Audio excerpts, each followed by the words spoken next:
মুসলমান ধর্মের কোনো একটা বাচ্চাকে জিজ্ঞেস করেন যে তোমাদের কোরআন শরীফ থেকে একটা আয়াত বলো, সূরা বলো, তাহলে তারা গড় গড় করে বলতে পারে। আমরা পারি না। কেন পারি না? আমাদের মা বাবা সেই শিক্ষা দেন না। আমাদের মায়েরা যেমন স্টাইলিশ, ছেলে মেয়েদেরকে তেমন স্টাইলিশ বানায়। কেন?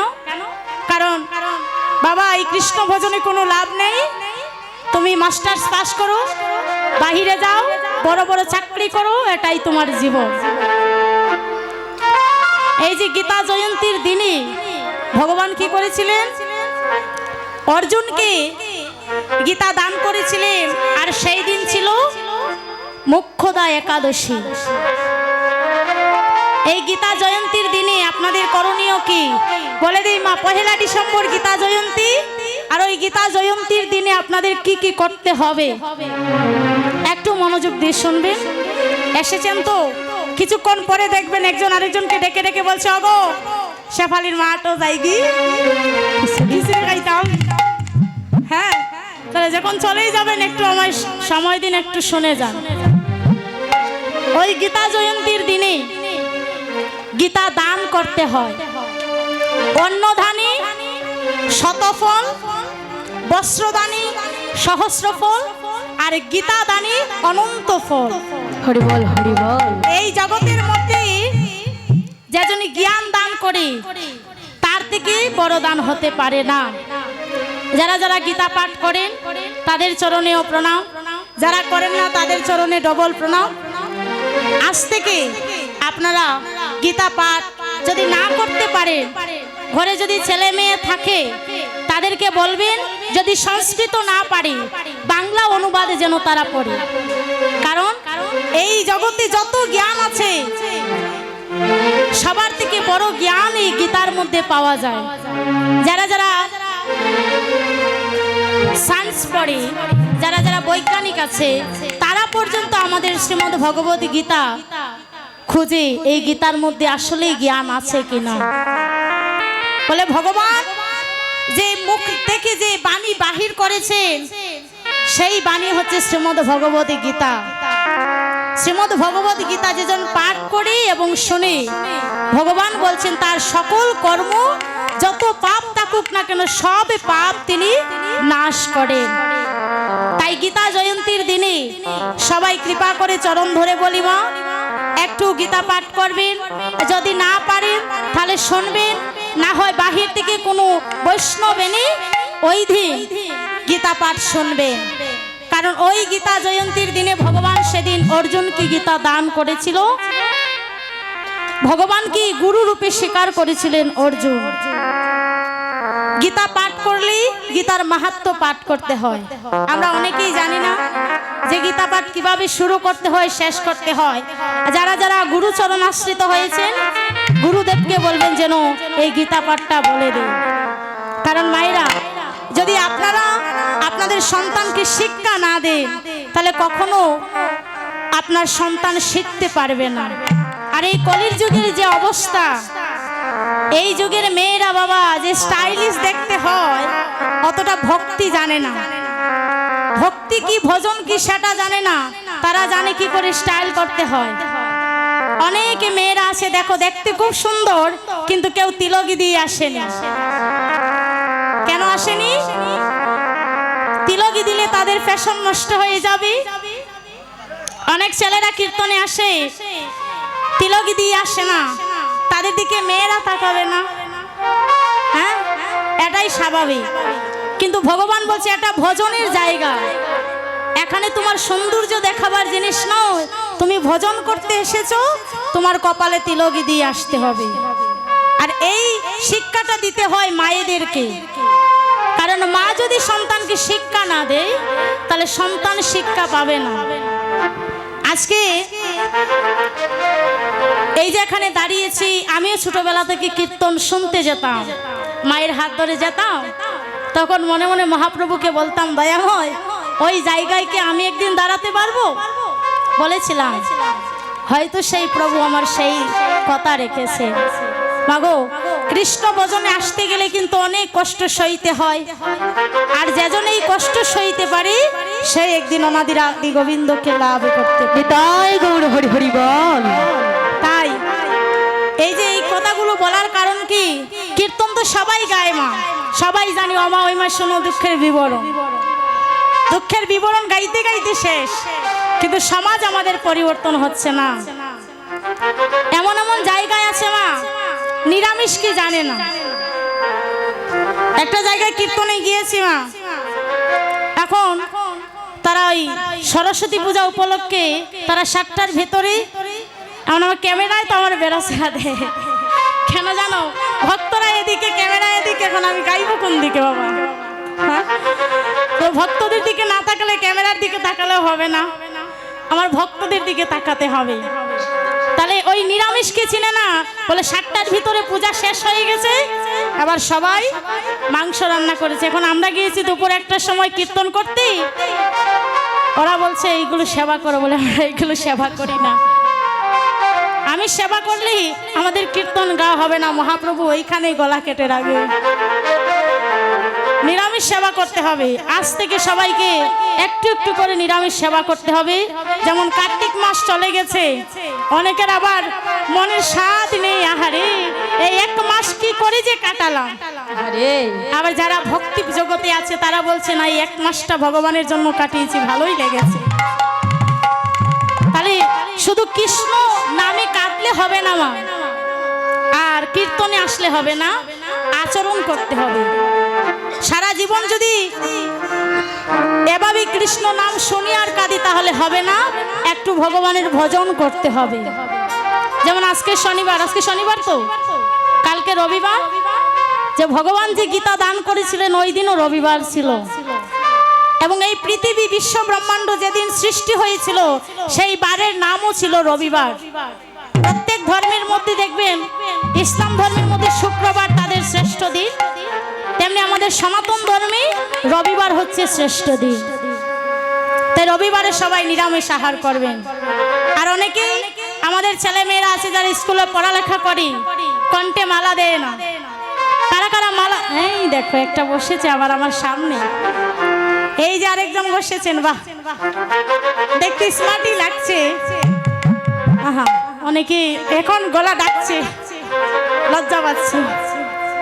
কণ্ঠে তুলসীর মালা ধারণ করতে হবে, কেন জানো? কারণ আমাদের এটা পরিচয়, আমাদের মালা ধারণ করাটা আমাদের পরিচয়, আমি সনাতনী। এই বিশ্বের মধ্যে যদি আপনি গুগলে সার্চ মারেন, যদি বলেন যে এই বিশ্বের মধ্যে সর্বশ্রেষ্ঠ ধর্ম কোনটি, তাহলে সর্বপ্রথমে আসবে সনাতন ধর্ম। আমার এই ধর্ম ছিল, আছে, থাকবে। তাহলে আমরা যে কণ্ঠে মালা দেই না, এই যে কীর্তনে এসেছো, এখন যদি বাড়িতে যাও অনেকে তিলক ধারণ করুনি, যদি আপনার কপালে তিলক থাকে, যে কেউ আপনাকে দর্শন করে বলবে মনে হয় উনি সাধু সঙ্গ করতে গিয়েছিলেন। তাহলে এখানে আসলে বাবা কিছু কিছু নিয়ম মানতে হবে। যদি কণ্ঠে মালা ধারণ না করতে পারেন তাহলে সেবা সঙ্গনে আসবেন না, কপালে তিলক ধারণ না করতে পারেন আসবেন না। কারণ সব কিছুরই একটা স্কুল ড্রেস আছে, ড্রেসআপ আছে না। যখন কলেজে পড়তাম তখন এক ড্রেস, হাই স্কুলে গেলাম তখন এক ড্রেস, প্রাইমারি স্কুলে পড়তাম তখন আরেক ড্রেস। তাহলে এখানে এসেছে, এখানের একটা ড্রেস আছে। অনেক বাবারা দেখেছি প্যান্ট পরে এসেছে, বাবা কাউকে ছেড়ে দেব না, সবাইকেই বলে দেব, হ্যাঁ প্যান্ট পরে আসরে আসতে হবে না। মহাপ্রভু ধুতি পরেছেন, ওই বেশি আসতে হবে। কারণ ভজনে যখন নেমেছেন ওই ড্রেসআপটা আপনার থাকতে হবে, নইলে কিন্তু হবে না।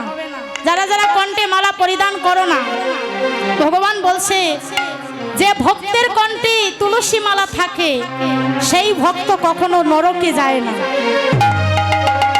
যে ভক্তের কণ্ঠে তুলসী মালা থাকে সেই ভক্তকে কখনো যমদূত স্পর্শ করতে পারে না। বাবা মনে রাখবেন, পাপ ছাড়ে না বাপকে। পাপের নাম কি? ভগবান।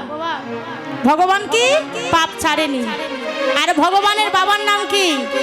ত্রেতা যুগে যার নাম ছিল মহারাজ দশরথ। করে বলি মা, ওই মহারাজের 4টা ছেলে ছিল, তারপরে মহারাজ দশরথ তিনি বাঁশি মরা হয়েছিলেন। হননি? তাহলে জানতে হবে কি এমন পাপ করেছিলেন যার কারণে মহারাজ দশরথ তিনি 4 পুত্র থাকা সত্ত্বেও তিনি বাসি মরা হয়েছিল। রামায়ণে বর্ণিত আছে একজন মুনি ছিলেন যার নাম ছিল অন্ধমুনি। আর ওই অন্ধমুনি ওনার স্ত্রীকে সঙ্গে নিয়ে ওনার একজন পুত্র ছিল যার নাম হচ্ছে সিন্ধুমণি। ওই সিন্ধুমণির সাথে বাস করতে ওই সিন্ধুমণি এতটাই মা বাবার প্রতি ভালোবাসতো, মা বাবাকে ভক্তি করত, শ্রদ্ধা করত, যে মা বাবা যা বলে সে তাই করে। বাবা, এই জগতে আসে এমন ছেলে মেয়ে যে মা বাবার কথায় কথায় চলবে না, কিন্তু ওই সিন্ধুমণি মা বাবার এত বড় ভক্ত ছিল, মা বাবা যা বলতো তাই করত। একদিন তার মাতা পিতা ডেকে বলছে, সিন্ধুরে অনেক দিন হয়ে গেল, আজকে একটু সাধু সঙ্গে যাবার বড় ইচ্ছা, আজকে একটু তীর্থ ভ্রমণ করতে চাই। বাবা, তুই আমাকে একটু তীর্থ ভ্রমণ করতে নিয়ে যাবি? বাবা, আমার কথাগুলো লক্ষ্য করবেন, নইলে কিন্তু বলবো না। এবার ওই সিন্ধুমণি কি করেছে, একটা ভার নিয়েছে, মা 2টা ঝুড়ি নিয়েছে কাঁধে, আর ওই কাঁধের মধ্যে এক ঝুড়িতে বাবা, এক ঝুড়িতে মা সঙ্গে নিয়ে তীর্থ ভ্রমণ করতে যাচ্ছে। আরে যখনই নিয়ে যাচ্ছে হঠাৎ করে অন্ধমুনি ডেকে বলছে, সিন্ধু শোন বাবা, আমার না বড্ড জল পিপাসা পেয়েছে, আমায় একটু জল পান করাবি? জল পান করবি? এবং সিন্ধুমণি বলছে, শোনো বাবা, এখানে বসে থাকো, আমি জল নিয়ে আসছি। মা বাবাকে বৃক্ষের নিচে রেখে গিয়েছে জল আনতে। পুকুর ঘাটে গিয়ে যখন জলের মধ্যে ঢেউ দিচ্ছে জল আনবে তোমা, তখন মহারাজ দশরথ তিনি শব্দবেদী বাণ নিক্ষেপ করলেন। কেন? বলে মহারাজ দশরথ তিনি ছিলেন রাজা তোমা, তা রাজাদের একটাই কাজ, মৃগয়ায় যেতেন, মৃগ শিকার করতেন। আর ওই হরিণ ভেবে যখন মহারাজ দশরথ বাণ নিক্ষেপ করলেন, সঙ্গে সঙ্গে ওই বাণ গিয়ে ছুঁড়ে পড়লো ওই সিন্ধুর বুকে। আর যেই সিন্ধুর বুকে পড়েছে, আঘাত পেয়ে আজ চিৎকার করে ডেকে উঠলো, বাবা! যেই ডাকি দিয়েছে বাবা, সঙ্গে সঙ্গে ওই চিৎকার শুনতে পেয়েছেন মহারাজ দশরথ। শুনে বলছেন, কি আমি তো হরিণ ভেবে তীর নিক্ষেপ করলেন, আমি কাকে বধ করে ফেললাম। দৌড়ে ছুটে চলে গিয়েছেন সিন্ধুমণির কাছে। যেই গিয়েছে আজ সিন্ধুমণি মহারাজ দশরথকে দেখে বলছে, কি কে তুমি? কে আমাকে এমন শাস্তি দিল? বলে, আমি মহারাজ দশরথ। বলে, তুমি আমার বুকে বাণ নিক্ষেপ করলে কেন? আমি কি এমন অপরাধ করলাম? বলে, আমি জেনে বুঝে করিনি, আমি ভেবেছি হরিণ, হরিণ ভেবেই আমি তোমার বুকে তীর নিক্ষেপ করেছি। বলো তুমি কে? বলে, আমি হচ্ছি অন্ধমণির পুত্র সিন্ধু। তা তুমি এখানে কেন এসেছো?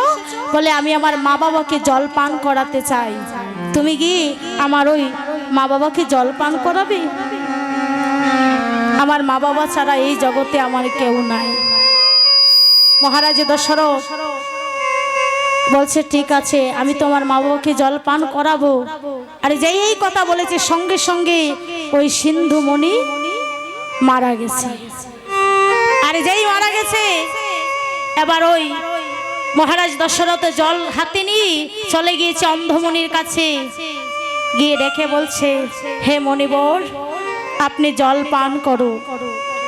অন্ধমণি ডেকে বললেন, কে তুমি? আমার পুত্র কোথায়? কে তুমি? আমার পুত্র কোথায়? যেই বলেছে কে তুমি, বলছে, আমি মহারাজ দশরথ। দশরথ, তুমি এখানে কি চাও? আর আমার পুত্র কোথায়? বলে, আপনার পুত্রকে আমি বধ করেছি। কি? তুমি আমার পুত্রকে বধ করেছো? আমার একমাত্র পুত্র, এই জগতে আমার পুত্র ছাড়া আপন বলতে কেউ নাই। তুমি আমার পুত্রকে বধ করলে। বলে হে, যে হত্যাকারী আমার পুত্রকে বধ করেছে, আমি সেই হত্যাকারীর হাতে জল পান করব না। যা দশরথ, তুই যেমন করে আজকে আমাকে পুত্র সুখে কাঁদালি, আমি যেমন করে আজ পুত্র সুখের বেদনায় এই প্রাণ ত্যাগ করলাম, তোকে আমি অভিশাপ দিলাম, তুইও একদিন পুত্র সুখের বেদনায় প্রাণ হারাবি। আমার ওই যে সিন্ধুমণি সেদিন অভিশাপ দিয়েছিল, অন্ধমণি সেদিন অভিশাপ দিয়েছিল যে তুমিও পুত্র সুখে কাঁদবে। কেঁদেছিল না মা? যখন মহারাজ ভগবান রামচন্দ্র যখন তিনি বনে গেলেন, তখন পুত্র সুখের বেদনায় কেঁদেছিলেন মহারাজ দশরথ। তাই এই জগতের বুকে এমন কোনো ব্যক্তি নাই যে পাপ করবে আর পাপের ফল ভোগ করবে না। তাই আজকে আমরা আর সেদিকে যাব না, আমরা সরাসরি আজ লীলায় প্রবেশ করব। সবাই মিলে মায়েরা উলুধ্বনি করবে। আজ শ্রীরাম নবদ্বীপে সচির নন্দন গৌর সুন্দর, আজ ভক্তগণ সঙ্গিনী কানাই বলাই দুই ভাই, আজ দুই দিকে দাঁড়াইল। কানাই বলাই দুটি ভাই, দুই দিকে দাঁড়াইল। কানাই বলাই দুই ভাই, দুই দিকে দাঁড়াইল। কানাই বলাই দুটি ভাই, দুই দিকে দাঁড়ালো রে। হাইরে যারো জেঠে লোয়ার বাইরে, যারো জেঠে লোয়ার বাইরে, আজি বাটিয়া লইল। ও হাইরে যারো দেখে লুয়ার বাইরে, যারো দেখে লুয়ার বাইরে, বাটিয়া লইল। খেলে রে রাম রাম রাম,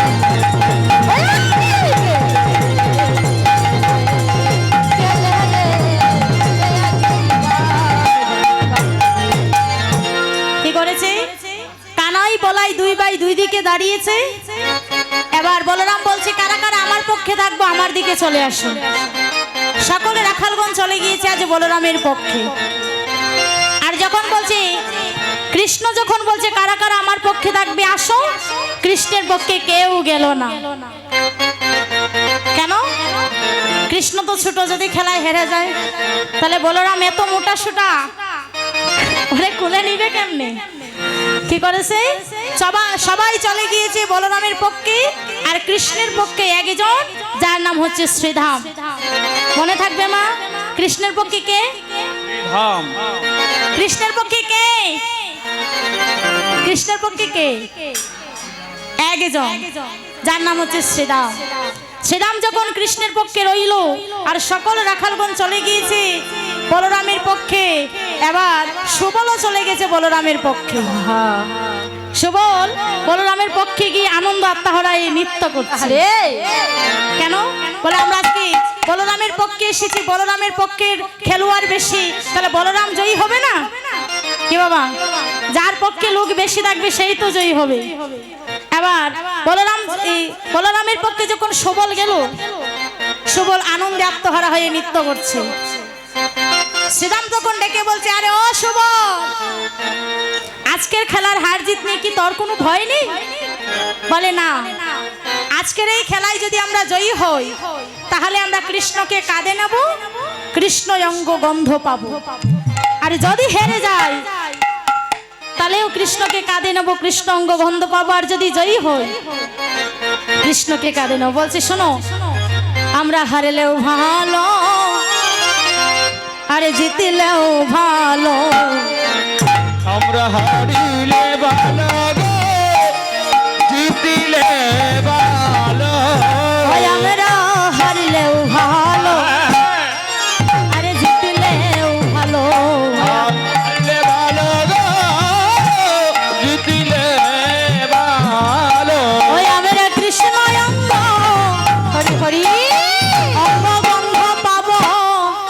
আমরা হারলেও ভালো, আরে জিতলেও ভালো।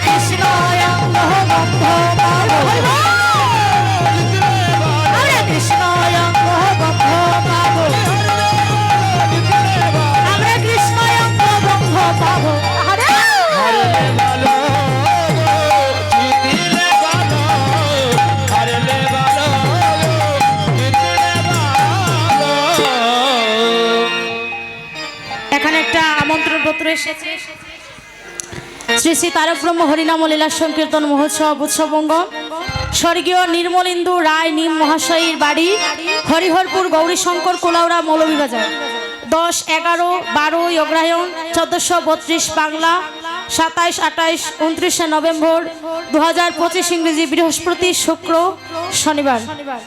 কীর্তনিয়া বৃন্দ থাকবেন শ্রীযুক্ত মিন্টু সরকার, শ্রীযুক্ত দেবাশিস দাস, আমি অধম শ্রীমতী কবিতা দাস এবং শ্রী গুরু সম্প্রদায় শিব অনুরাগ সম্প্রদায়, ওনার নাম দেওয়া হয়নি দাদা, সম্প্রদায়ের নাম দেওয়া হয়েছে।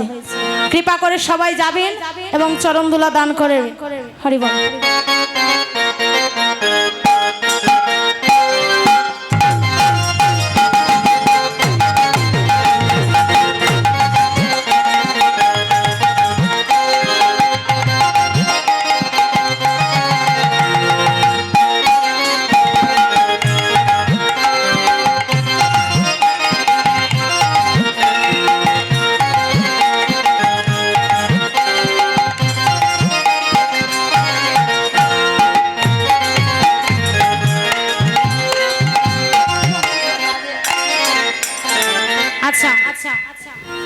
আজকে কানাই বলাই দুই ভাই যখন খেলায় মত্ত হয়েছে, সুবল বলছে আমরা হারলেও ভালো জিতলেও ভালো। হারলে ভালো জিতলে ভালো, এ কেমন কথা? বলে এই তো কৃষ্ণ ভক্তের লক্ষণ। কৃষ্ণ ভক্ত ভগবানের কাছে বলে প্রভু তুমি আমায় যা দিয়েছো আমি তাতেই সন্তুষ্ট। আজকে সুবলও ঠিক তেমন করে বলছে যে হারলেও ভালো জিতলেও ভালো, আমরা কৃষ্ণ অঙ্গ গন্ধ পাবো। হরিবল হরিবল হরিবল।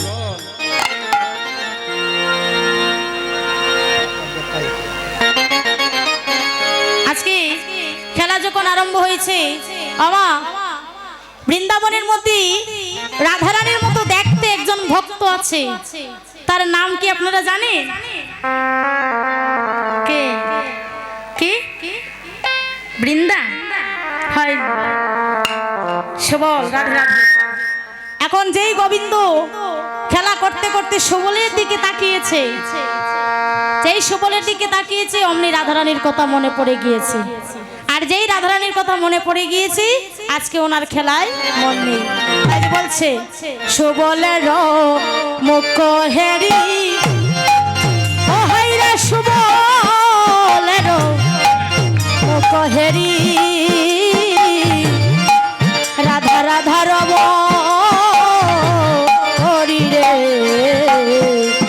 সুবলের মুখ হেরি ও কানাই সুবলের মুখ হেরি ও আজি রাধা রাধা রব করি রে হাইরে সুবলের রব হেরি, হাইরে সুবলের মুখ হেরি মুখ হেরি রাধা রাধা রব করি রে। ওই যে আপনি কেলা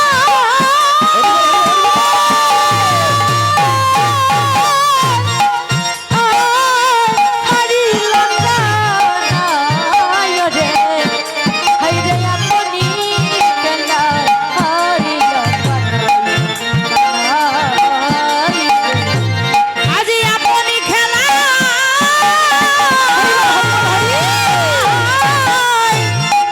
হরি হরি লাগা নাই কানাই রে আজি আপনি খেলায় হরি লাগা নাই কানাই রে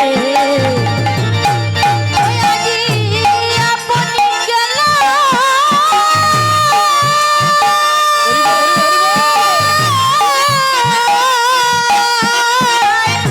হরি লাগা নাই রে আরে আপনি কেলা হরি লাগা রে। আজ গোবিন্দ যেই সুবলের দিকে তাকালে, আজ সুবলের মুখ দর্শন করে, আজ রাধা রাধা রব করতে করতে সবাই মিলে উলুধ্বনি করবেন। ওই আজি হারুয়া কাহানাই হরিয়া আজি হাড়ুয়া কানাই গা হারিয়া গেল ওই আজি হারুয়া কানাই হারিয়া গেল হাড়ুয়া কানাই গা হারিয়া গেল ও সবাই প্রেমানন্দে একবার হই হই বলো হারুয়া কানাই হারিয়া গেল একবার প্রেমানন্দে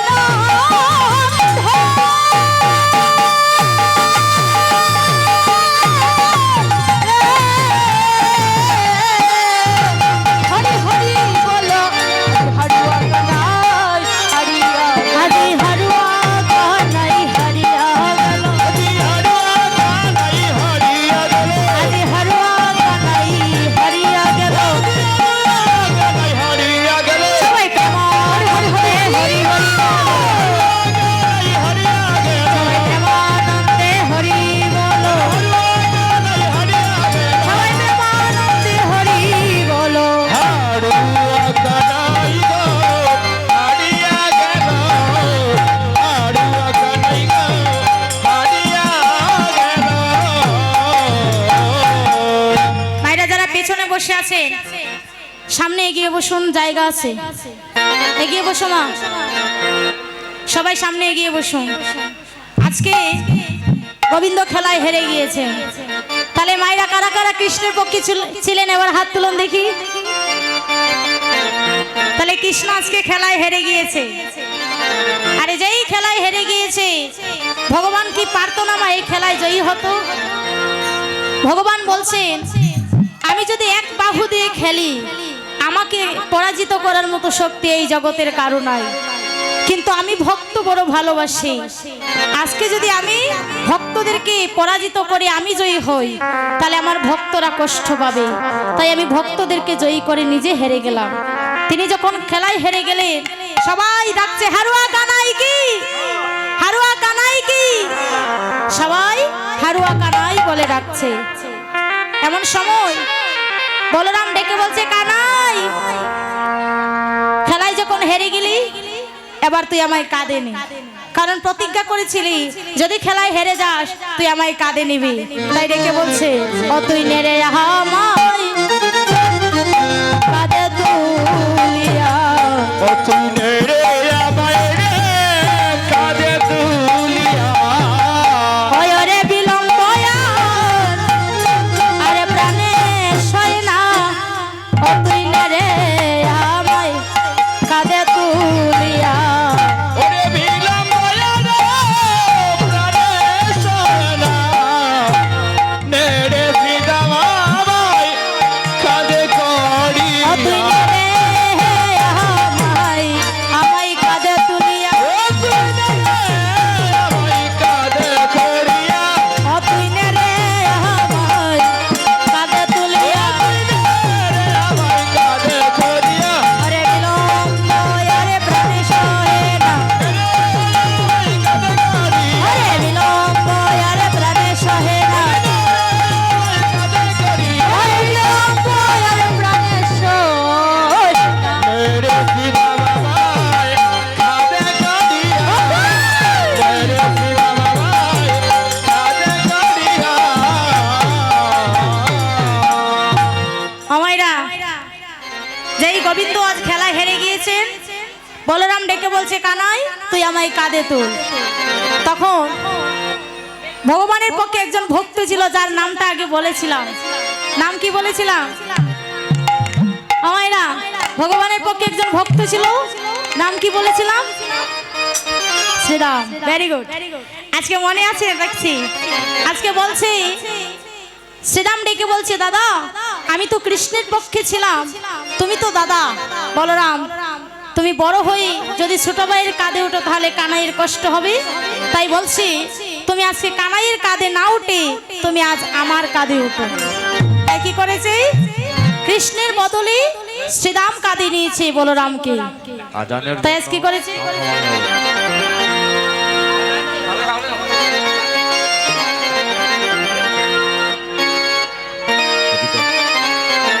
আস্তে আস্তে মা আমাদের এখানে শ্রীরাম আর বলরাম সাজবে। সাউন্ড ভবানী আসবো এখন তো আজান দিব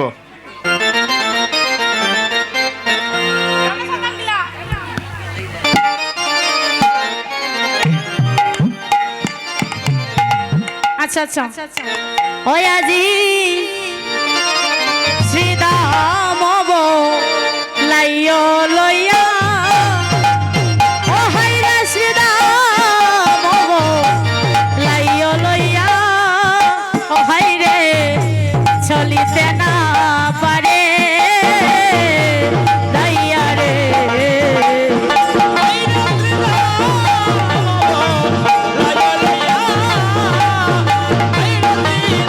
বাবা একটু দেন একটু দেন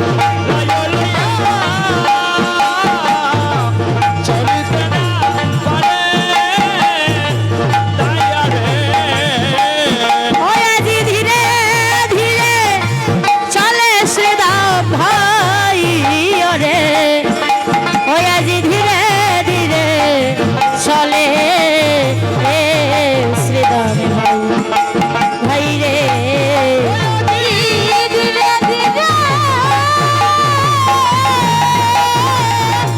চলে শ্রীধাম ভাই রে আগে ধীরে ধীরে চলে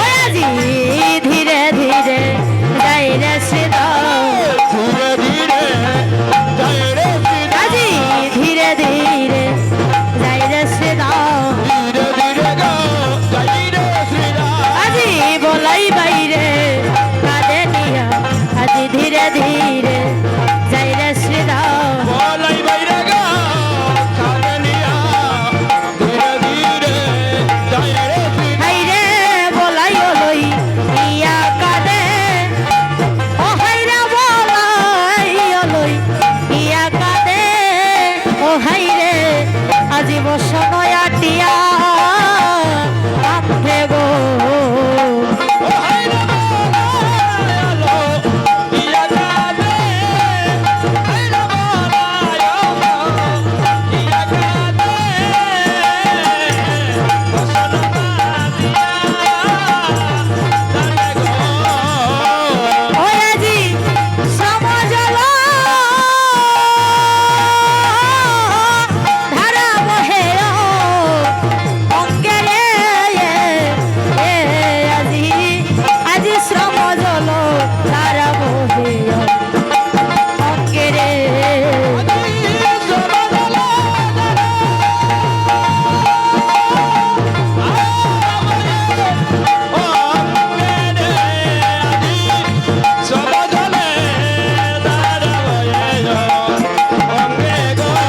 ওই আজি শ্রমজলে যায় বাসিয়া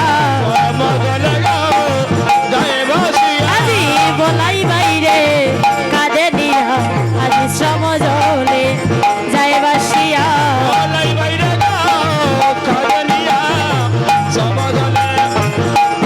আজি সমজলে যায় বাসিয়া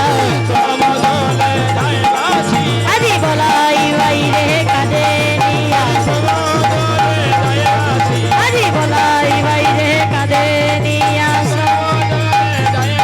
আজি বলাই বাইরে কাঁদে নিয়া সমদলে আদি আদিবাসিয়া সমদলে আদি আদিবাসিয়া আরো কানাই কি নন্দ দুলাল কি কানাই বলাই কি আজকে সমস্ত বন ঘুরি যখন সুশীতল বৃক্ষের তরুর চায়ে রেখে দিল এমন সময় গোবিন্দ সুবলের হাত ধরে ডেকে বলছে যে ভাই আমার জল পিপাসায় প্রাণ যায় আমাকে রাধাকুণ্ড তীরে নিয়ে চলো ঠিক সেই সময় সকল রাখালগণ ডেকে বলছে কানাই এই মধ্যাহ্ন সময়ই আমরা সবাই খোদায় কাতর আমাদের খাবারের ব্যবস্থা কর আজ গোবিন্দ কি করলেন যমুনার তীরে সকল রাখালগণকে সঙ্গে নিয়ে আজ সেবা করতে বসেছে মহাজন বলছে আজি যমুনা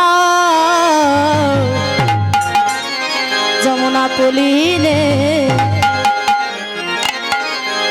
হাইরে বেরি সখা গণ মাঝে রাম কানো যমুনা পুলিনে হেরি সকাগনে মাঝে নিয়া রাম খানুগ হাইরে এনে নবপাত তাতে দিল ভয় হাইরে এনে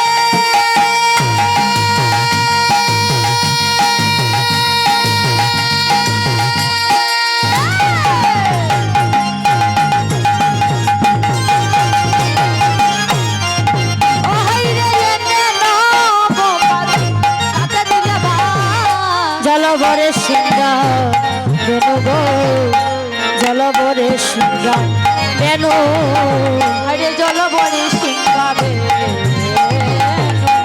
জল ভরে আস্তে আস্তে মায়েরা যারা যাবেন যান আরেকজনকে ডেকে নিয়ে যাবেন না আর যদি জায়গা ফাঁকা হয়ে থাকে তাহলে আপনার সামনে এগিয়ে বসবেন কেমন আজ গোবিন্দ সকল রাখালগণকে নিয়ে যখন সেবা করতে বসেছে আজ রাখালগণ খেয়ে তারপরে গোবিন্দের বদনে তুলে দিচ্ছে আমা যদি আমরা বাজার থেকে কোনো ফল আনি সেটা এনে আগে গোবিন্দকে সেবা দেই না আমরা সেবা করি আগে গোবিন্দকে সেবা দেই কিন্তু বৃন্দাবনী রাখালগণ কি করেছে আজ যে ফলগুলো এনেছে এনে আগে তারা সেবা করছে তারপরে ভগবানের বদনে তুলে দিচ্ছে ভগবান প্রশ্ন করলে হে রাখালগণ আগে তোমরা সেবা করলে পরে আমাকে দিলে বলো এর কারণ কি তখন শ্রীরাম ডেকে বলছে ভাই কানাই আমরা যে বন থেকে ফল এনেছি এর মধ্যে কোনটা মিষ্টি কোনটা টক কোনটা তিতা বা এর মধ্যে কোনো বিষ ফল আছে কিনা সেটা আমরা কেউ জানি না তাই ভাই এই ফল খেয়ে আগে পরীক্ষা করে নিয়েছি এর মধ্যে যদি কোনো বিষ ফল থাকে সেটা খেয়ে যদি আমরা মারা যাই তাহলে ওই ফল আর তোমাকে খেতে দেব না ভগবান প্রশ্ন করলেন হে রাখালগণ এই ফল খেয়ে যদি তোমরা মারা যাও তাহলে বলো তোমাদের গতি কি হবে তখন শ্রীরাম ডেকে বলছে ভাই কানাই এই ফল খেয়ে যদি আমরা মরে যাই ও তুমি মরিলেও বা সাইতে পারো রে ও তুমি মরিলেও বা চাইতে পারো রে ও কানাই তোর মতো ভাই আরে দেখি নাই রে মরিলে বা চাইতে পারো রে ওরে তোর মত ভাই দেখি নাই রে মরিলে বা ছাইতে পারস রে হোকা নাই মরিলে না আমরা মরি কত ও ভাই রে কত আপদ এরাই রে মরিলে না মরিলে কত খানাই রে কত আপদ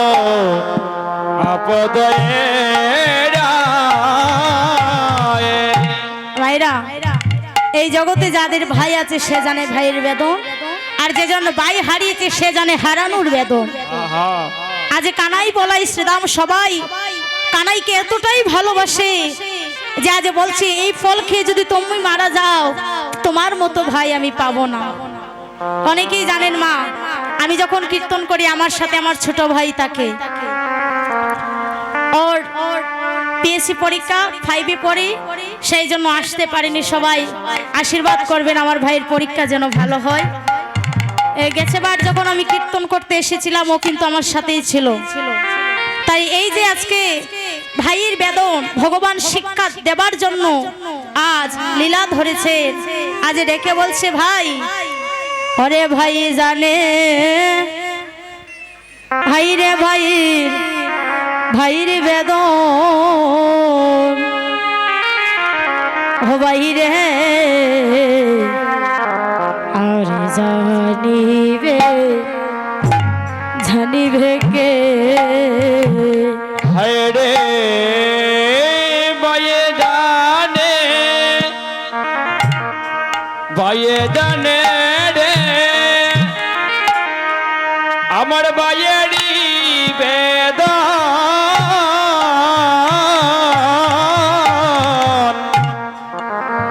জগতে যা আর জানিবে কে কানাই রে কানাই ভাই জানে কেবল ভাইয়ের বেদন ও কানাই রে আরে জানিবে কে রে ভাইয়ে জানে বাহির বেদন ও কানাই রে আরে জানিবে কে ও কানাই রে আরে জানি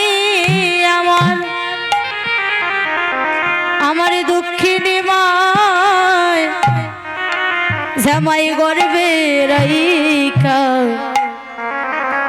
রাইখা ছিল রে জামাই গর্বে রাইখা ছিল ভাই রে বাইরে আরে জানে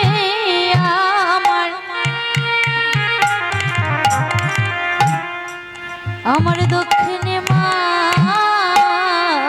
গর্বে রাইকা ছিল রে যে মা